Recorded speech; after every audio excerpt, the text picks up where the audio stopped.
Hello, Simon here. This is Maia 0.44. A lot has changed since the last build, so I'm going to show you some of the new stuff that's gone in, and I'll let you discover the rest on your own. So first of all, the medical bay is now up and running.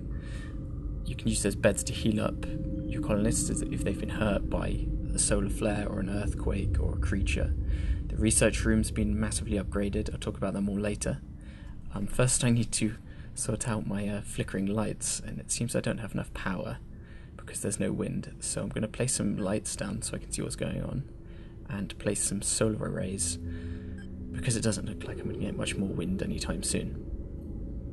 One of the things that people asked for a lot was getting the hopper working properly, so you can now store materials in it. It's a more efficient way, it uses less space, and also actually returns more when your colonists go to pick up minerals from it. I'm going to dig out some more there because I want to find some fossils.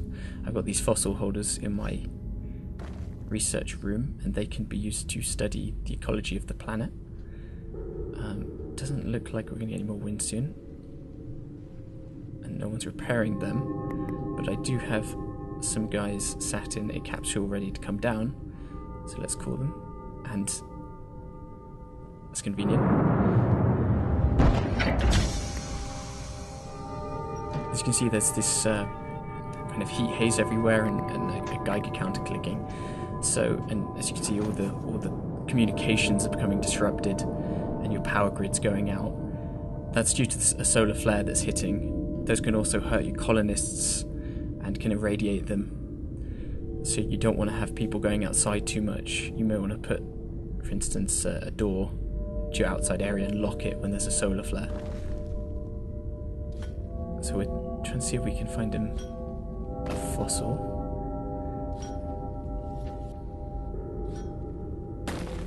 There we go. So I'm just going to cancel all that and hope he takes it to the research room. The research is much more in depth now. Data from lots of different objects in the world can be used to do research into subject areas. So you've got the ecology, you've got energy, you've got materials, and I can't remember what the fourth one is. But anyway, those take you in different research trees, and research is slightly random and doesn't have any specific goal or outcome. So what you find is you'll get disparate technologies popping up as you get different bits of data. What is that guy doing? And you get different kind of things happening. So I'm going to build some weather stations and seismic stations, but first I'm going to build a turret, because we have our new creature, which is a subterranean proto-mammal, which looks a lot like a very early Earth mammal, but also something like a rodent too, quite like a mole rat. So I'm going to place a couch here because my colonists seem kind of a bit sluggish, and that might be a sign that they're tired. I'm just digging that area a bit to give my guys more space to walk around, and for me to put more things within my defences. So we've got more procedural reports, and we now have even more haikus. We now have 1 million haikus that could possibly be generated. Lots of them talking about the weather, lots of them talking about the world around them, some of them just completely nonsense, but they also show the colonists' sanity levels. So if you get some very odd poetry, you know that things are going very, very wrong. They can also send kind of normal colonist reports, and they can tell you more things about the world around you and about them. So they might complain that they're very tired, or they need a workshop table, or they need a communications tower, or kind of many different things that they might tell you about. So we'll see if we can find the creatures. Yeah, we've got the regular guys. No, I don't think so. Oh wait, there we go. So these are our new creatures, and this one's having a think.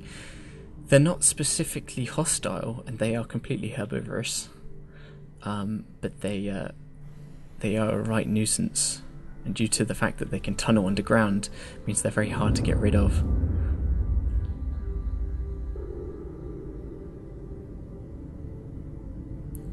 My base is still completely falling to pieces. I'm not very good at my own game apparently. But we'll keep crunching the research data until we can get some supercapacitors. With the engine, apart from that slight frame rate glitch then, we've now got a lot more better load balancing. You'll find that there are no frame rate drops to the extent of which we had before, and a lot less frame stuttering, which means you can scroll the camera in a lot smoother fashion. You'll also find that if you're on a low-end PC, you're much more likely to get 60 frames a second now, as I've reduced the CPU load on the main thread by about 15%, which is quite a lot.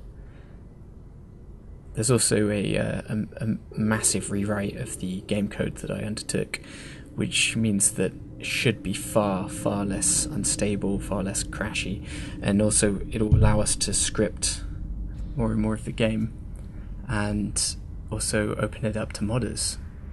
Anyway, I better call it a day here. Thanks for checking it out. I'll see you at 0.45.